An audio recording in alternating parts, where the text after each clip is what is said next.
Assalamualaikum warahmatullahi wabarakatuh. Selamat berjumpa kembali. Tentunya masih di Cafe Matematika bersama Mas Sulis. Baiklah, untuk kali ini kita akan mencoba untuk membahas soal-soal prediksi asesmen pendidikan daerah ya, di ASPD gitu ya, ASPD, sehingga mudah-mudahan ini nanti bisa bermanfaat untuk kalian semua. Baik, tidak terlalu panjang dan lebar, langsung saja saya mulai ya. Kemarin kita sudah sampai pada soal nomor 18. Nah, sekarang kita nomor 17 kemarin ya. Sekarang kita akan masuk ke nomor 18. Baik, mari kita mulai untuk soal nomor 18 ya. Ya, ini adalah soal nomor 18. Jadi nomor 18 ini tarif taksi ya. Taksi punya cara tersendiri untuk menakar ongkos perjalanan ya. Ini menggunakan alat penghitung besaran biaya yang bernama argometer. Nah, tarif awal yaitu tarif yang dikenakan saat penumpang mulai membuka pintu atau angka awal saat pengaktifan argo.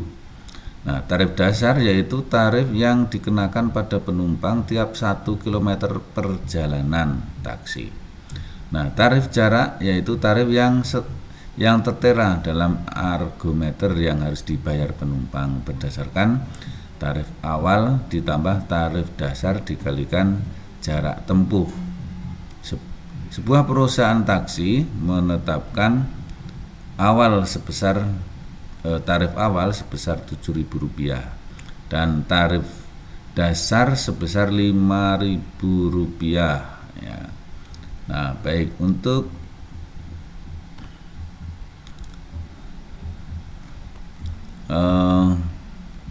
jika Fx adalah tarif jarak untuk X kilometer, maka pernyataan berikut yang benar adalah, jadi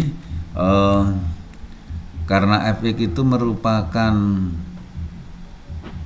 fungsi dari X, di mana X-nya itu adalah jarak. Sedangkan dari informasi di atas ya, dapat kita tuliskan ya, Fx itu sama dengan kita punya tarif awalnya ya, tarif awal yaitu sebesar 7.000. Berarti di sini 7.000 itu tarif awalnya, ditambah setiap kilometernya adalah 5.000. Padahal jaraknya itu dinyatakan dengan X, maka ini ditambah dengan 5.000 kalikan jaraknya yaitu X. Nah, ini bisa kita tulis ya, 5.000-nya di depan ya, 5.000 X ditambah 7.000. Nah, ini 5.000 kalikan jaraknya ditambah 7.000 menjadi tarif dari taksi tersebut ya. Jadi di sini ada jawabannya yaitu di C ya. Jadi jawabannya adalah C. Baik, saya kira cukup mudah ya ini. Ini hanya mengubah suatu cerita berkaitan dengan matematika itu diubah menjadi kalimat matematika. Nah, caranya seperti itu ya. Jadi harus kita pahami mana yang menggunakan variabel, mana yang tidak, dan itu merupakan fungsi atau apa gitu ya. Nah, itu silahkan dicermati soalnya. Untuk soal berikutnya yaitu soal nomor 19. Nah, nomor 19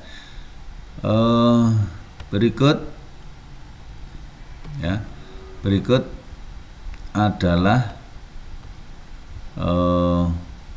gambar kwitansi pembelian Suryanto dan Sumarto pada toko yang sama. Nah, ini mungkin terlalu kecil ya. Suryanto itu membayar banyaknya uang itu adalah 26.100 rupiah untuk pembayaran 3 buah buku dan 2 buah pensil gitu ya. Nah, kalau kita misalkan ya, misal harga 1 buku itu sama dengan X gitu ya. Kemudian harga 1 pensil itu sama dengan Y. Maka karena ini membeli 3 buah buku, berarti 3 dikalikan harganya 1 buah buku yaitu 3X ditambah 2 buah pensil ditambah 2 harga pensil yaitu Y, itu harus membayar 26.100 rupiah. 26.100 rupiah. Nah, ini untuk kwitansi yang pertama. Kemudian untuk kwitansi yang kedua, Sumarto itu membeli 5 buah buku dan 3 buah pensil, berarti 5 buah buku dan 3 pensil itu harus membayar di sini 42.400 rupiah ya. 42.400 rupiah. Nah, kalau kita lihat di sini, ini ternyata menjadi 2 buah persamaan linear ya, 2 variabel. Nah, kalau ada 2 buah persamaan linear dengan 2 variabel ini, itu dulu dinamakan yaitu sistem persamaan linear 2 variabel atau SPLDV. Nah, cara menyelesaikan SPLDV kan kita akan mencari harga 1 buah buku dan harga 1 buah pensil terlebih dahulu gitu ya. Nah, maka untuk menyelesaikan SPLDV ini kita menggunakan beberapa cara. Nah, salah satunya yaitu dengan eliminasi. Eliminasi itu menghilangkan ya. Kita hilangkan salah satu dari variabel. Nah, untuk menghilangkan, maka karena variabel di sini koefisiennya berbeda, maka kita akan samakan dulu. Misalkan kita akan menghilangkan variabel Y, maka kita kita kalikan biar sama, yaitu KPK dari koefisien Y 2 dan 3 itu 6 ya, bukan kita kalikan, tapi kita cari KPK dari 2 dan 3 yaitu 6. Maka 2 ini agar menjadi 6 kalikan 3 gitu ya, kalikan 3. Di sini 3 dikalikan 2 biar jadi 6. Nah, di sini akan menjadi, saya tulis di bawahnya ya, karena tidak cukup ya. 3 kali 3 itu berarti 9X. 2Y kalikan 3 itu 6Y. Nah, ini dikalikan 3 ya, dikalikan 3 itu berarti 0, 0 kalikan 3 ini 3, 6 kali 3 itu 18 ya, 18 nimban 1, 2 kali 3 itu 6 berarti 7 ya, 78.300. Kemudian yang bawah kalikan 2 berarti 10x. Ini 6y kalikan 2 berarti 84,800. Nah, karena ini koefisien y sudah sama, maka kita akan kurangkan. Ya, ini negatif. 9x kurangi 10x itu negatif x. Dan ini habis, yang ini menjadi negatif, ya. 5, 14 itu 6, berarti 60, negatif 65, nolnya 2, jadi 6.500. Nah, x-nya itu sama dengan 6.500. Nah, kemudian karena x-nya sudah ketemu, maka kita cari y-nya. Ya, kita cari y. Misalkan kita akan gunakan persamaan yang pertama itu, ya, yaitu 3x ditambah 2y sama dengan 26.100. Itu dengan x-nya 6.500 berarti 3 dikali, ya, 3 dikali 6.500, ya, ditambah 2y sama dengan 26.100. Ya. Nah, selanjutnya ini 3 kali 6.500, ya, yaitu kita kalikan, ini 5, 15, 1, 18 berarti 19, ini 02, ya, 19.500 ditambah 2y sama dengan 26.100. Nah, karena tidak cukup, maka kan saya pindah ke halaman berikutnya, ya, misalkan ini, ini saya hapus dulu.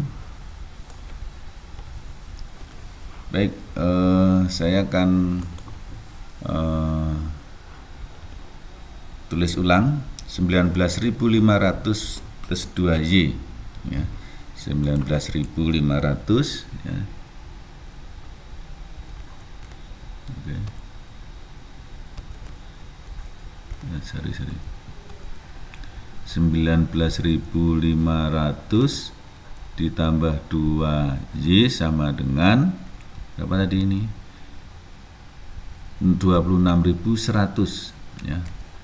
26.100. Nah, berarti di sini 2y sama dengan 26.100 dikurangi 19.500. Nah, berapa ini?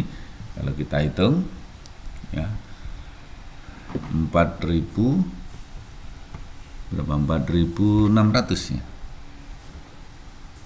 Betul?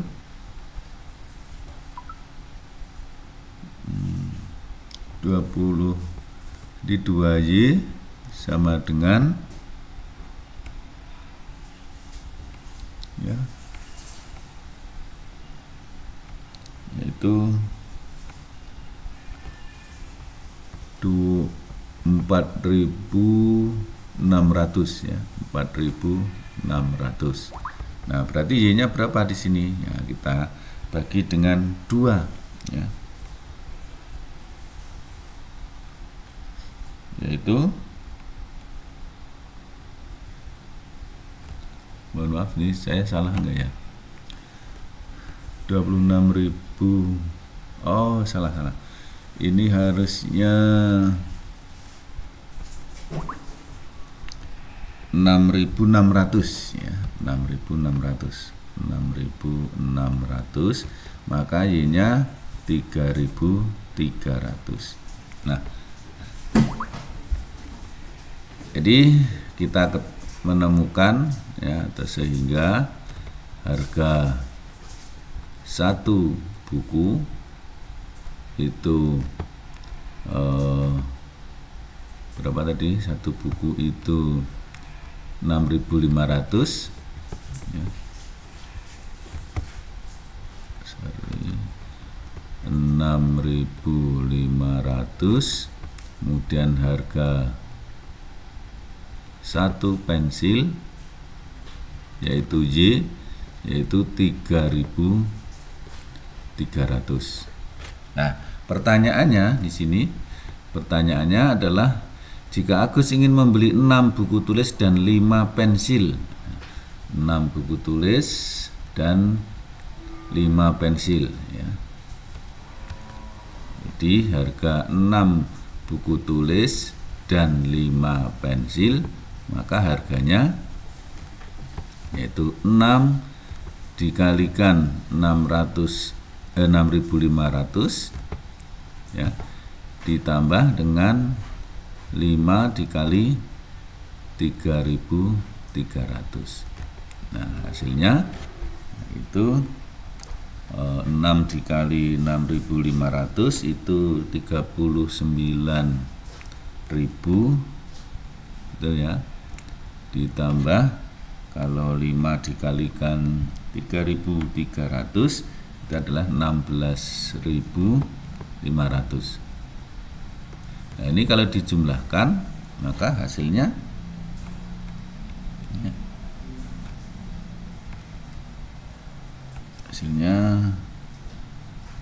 adalah 55.500.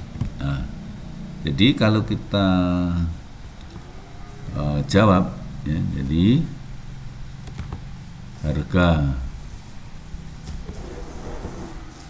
6 buku tulis dan 5 pensil ya adalah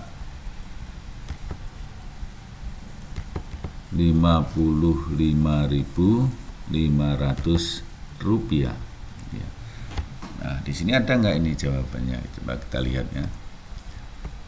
55.500 di sini jawabannya yaitu B. Ya, jawabannya ini B. Ya.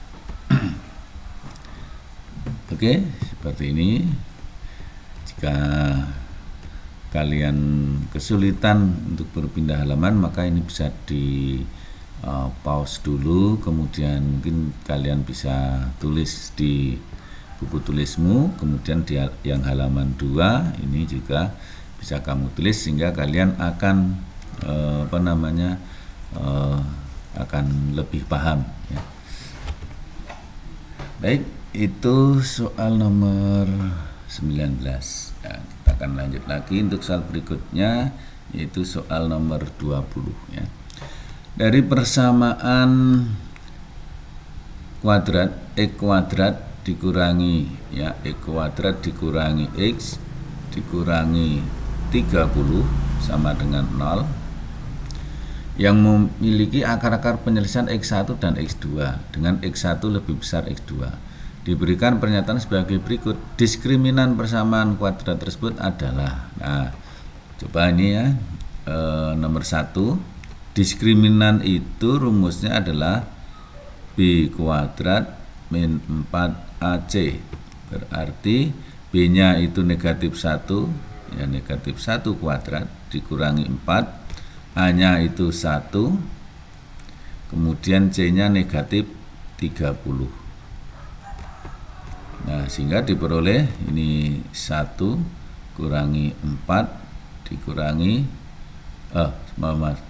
min 4 kali 30, berarti ini dikalikan enggak ya,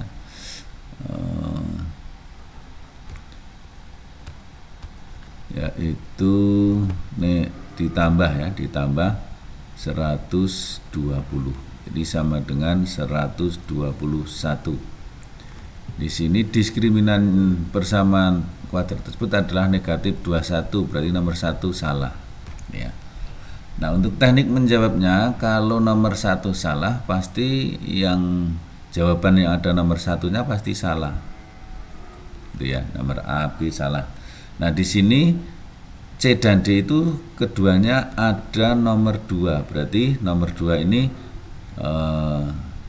sudah dipastikan betul. X2-nya min 5. Nah, untuk 3 dan 4 berarti kita akan mencari salah satu dari ini, ya, 3 atau 4. Nah, kalau kita cari yang nomor 3, X1 dikali X2, rumusnya kalau tidak lupa yaitu apa? C per A. Nah, maka C per A, C-nya itu adalah negatif 30, A-nya adalah 1. Maka jawabannya adalah 3 negatif 30. Nah, karena di sini negatif 30 dan di sini 30, maka nomor 3 ini salah karena ini tandanya positif. Berarti sudah dipastikan yang nomor 4 betul. Ini trik untuk menjawab biar cepat. Tetapi kalau ingin dicari juga boleh. Nah, kalau ingin dicari berarti kita akan cari X1 dan X2. Ya, jadi dari X kuadrat min X min 30 sama dengan 0. Ini kalau kita faktorkan, negatif 30 itu bisa hasil kali dari berapa yang kalau dijumlahkan hasilnya min 1 itu berarti min 6 dan 5. Berarti X kurangi 6 kali X ditambah 5. Ini sama dengan 0. Maka X-nya, ya, karena X1 lebih besar berarti ini X1, ini X min 6 berarti X1 nya 6, X2 nya sama dengan negatif 5. Maka ini, ya, selisih dari, nah kita lihat selisih ini betul ya, nomor 2 ini X2 adalah negatif 5, jadi betul. Yang nomor 4 selisihnya 11 apa betul? Nah, nomor 4 selisih itu yang besar kurangi yang kecil. 6 dikurangi negatif 5 berarti sama dengan 11. Jadi memang betul. Itu untuk mengecek saja. Baik. Seperti itu. Soal berikutnya, ya, yaitu nomor 21. Tinggi sebuah roket H dalam meter sebagai fungsi terhadap waktu yaitu T dalam detik dirumuskan HT sama dengan min 5T kuadrat. Ya, jadi kalau kita tuliskan gitu ya,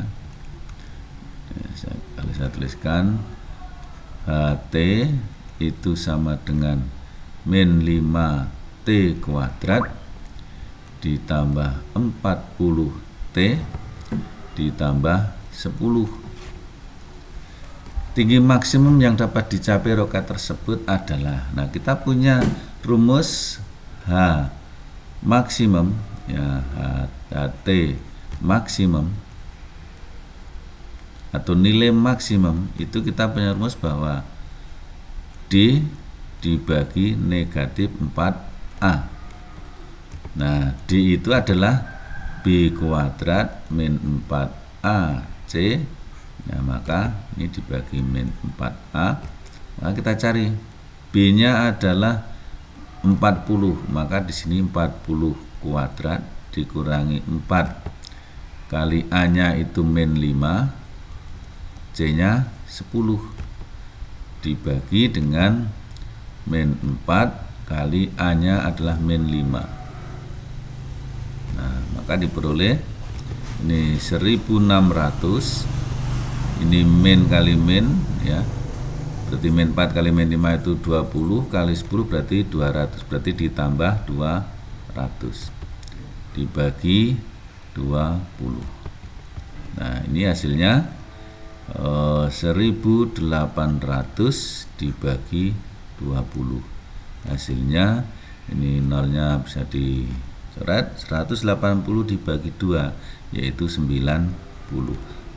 Ya, jadi kalau kita kita jawab pertanyaannya, ya. Jadi tinggi maksimum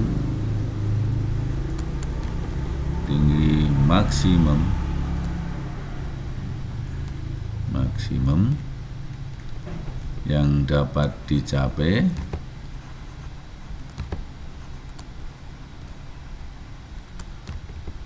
oleh roket ya adalah berapa? 90 meter. Iya, ini 90 meter. Jadi jawabannya adalah B. Baik, itu nomor 21. Ya, bisa kita lanjut untuk soal berikutnya. Ya, bisa ya. Oke. Kita lanjut soal berikutnya. Sip. Bisa dipahami ya. Oke, kita lanjut soal berikutnya, yaitu soal nomor 22. Nah, suatu layang-layang punya panjang diagonal 60 cm, sedangkan diagonal yang lain panjangnya sepertiga dari panjang yang lain. Jadi kalau kita akan membuat layang-layang, saya misalkan nih ya, saya akan buat layang-layang. Mohon maaf, ini mungkin tidak lurus, tapi ini mudah-mudahan bisa nih ya. Ini layang-layang, gitu ya, gitu. Nah, ini diagonal pertama, ya, diagonal pertama di 1, kemudian ini diagonal kedua di 2, gitu ya. Diketahui D1-nya, diagonal pertama itu adalah 60 cm. Kemudian diagonal kedua itu sepertiga dari panjang diagonal pertama. Berarti sama aja dengan sepertiga dikali 60, yaitu 20 cm. Luas layang-layang tersebut adalah, nah, luas layang-layang rumusnya apa? Adalah diagonal pertama dikalikan diagonal yang kedua dibagi 2. Maka diperoleh 60 dikali 20 dibagi 2. Ya, ini coret-coret, ini 10, berarti luasnya adalah 600 cm persegi. Jadi jawabannya ada di C. Ini luas layang-layang. Oke, untuk soal berikutnya, yaitu soal nomor 23. Suatu kerucut mempunyai panjang garis pelukis kerucut. Jadi kerucut itu, ini saya buat sketsa, sketsa kerucut, gitu ya. Mohon maaf nanti kalau tidak bagus. Ya, ini kerucut itu mempunyai panjang garis pelukis. Garis pelukis itu ini ya. Jadi S-nya sama dengan 35, tingginya 28, ini tingginya ya. Ini 28. Luas alas kerucut tersebut adalah, luas alas kerucut berarti akan kita cari jari-jari, berarti kita menggunakan teorema Pythagoras ya. Jadi R kuadrat sama dengan S kuadrat dikurangi T kuadrat ya, karena ini segitiganya siku-siku ya, ini siku-siku. Nah, di sini 35 kuadrat dikurangi 28 kuadrat. Ya.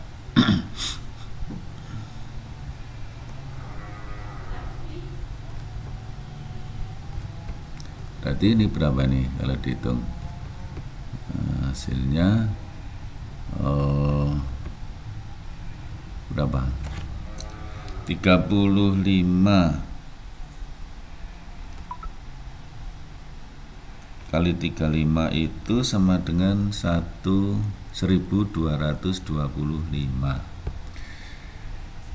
kemudian dikurangi kalau 28 dikuadratkan itu 784 ya, 784. Nah, ini hasilnya yaitu 441. Jadi di sini R-nya sama dengan akar dari 441, yaitu sama dengan 21. Jari-jarinya adalah 21. Nah, luas alas itu sama saja dengan luas lingkaran, ya, luas lingkaran. Yang jari-jarinya R, yaitu 21 ya. Jadi pi R kuadrat sama dengan 22 per 7 dikalikan 21 kali 21. Ini 21 dibagi 7 hasilnya 3. Maka ini diperoleh 66 dikali 21. Ya. 66 dikali 21 itu adalah 1386 ya, sentimeter persegi. Nah, ini adalah